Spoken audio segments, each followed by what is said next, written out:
27 رمضان کو امام مسجد کو سوٹ دیتے وقت اس درزی کا پتہ بھی بتا دیں جو فارغ ہو اور اسے کپڑے سی دے۔ نمازی حضرات میں بھی جو لوگ سوٹ یا ہار پھول پر پیسہ خرچ کر رہے ہیں، انہیں چاہیے کہ امام صاحب کے جو اپنے پھول یعنی بچے ہیں ان کے لیے کچھ عیدی کے طور پر کیش رقم دے دیں، اور اس کے لیے 27ویں شب یا عید کا انتظار مت کریں۔ میری تو خواہش ہے کہ آج سے نئی روایت کا آغاز ہو جائے۔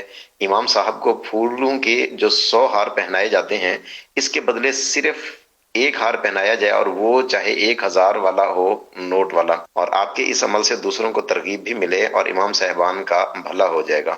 میرا بھی زندگی کا ایک حصہ امامت میں تو گزرا ہے، یہ دعوت اسلامی بھی امامت میں ہی ملی ہے۔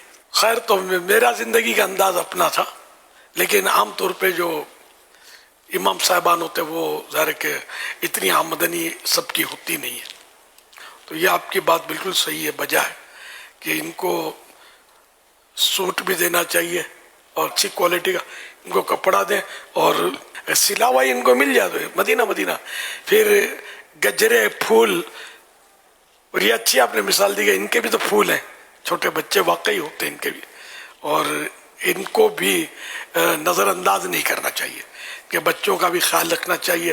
ہم اپنے بچوں کا خیال رکھتے ہیں تو ان کا بھی خیال رکھا جائے، ان کو بھی یعنی کہ عمدہ کپڑے پہننے کا شوق تو ہوتا ہوگا ظاہر بچوں کو، ان کو بھی پیش کیا جائے۔ بچوں کی امی، تو آپ ڈائریکٹ نہیں ہو جانا بچوں کی امی سے، اگر ہمدردی کریں آپ تو اپنے بچوں کی امی کے ذریعے کوئی ترکیب بنا دیں۔ اب مٹھائی کے ڈبے، مسلے، اب آئیں گے تو مدینہ شریف ان دنوں سیزن ہے تو بعض لوگ آ کر عیدیاں کرتے، تو اب مسلح اٹھا کے لے آئے، خوبصورت رنگین تسبیح لے آئے۔ اچھا یہ سب ٹھیک ہے اپنی جگہ پر، لیکن امام صاحب مسلح کریں گے کیا یہ بتائیے؟ مطلب کیا امام صاحب دکان کھولیں ان مسلوں کی؟ کیا کریں؟ امام صاحب کو یہ چیزیں تحفے میں نہ دی جائیں، مسلے، مٹھائی کے ڈبے اور پتہ نہیں کیا کیا دے رہے ہوتے ہیں، یہ امام صاحب کے کام کی نہیں ہوتی۔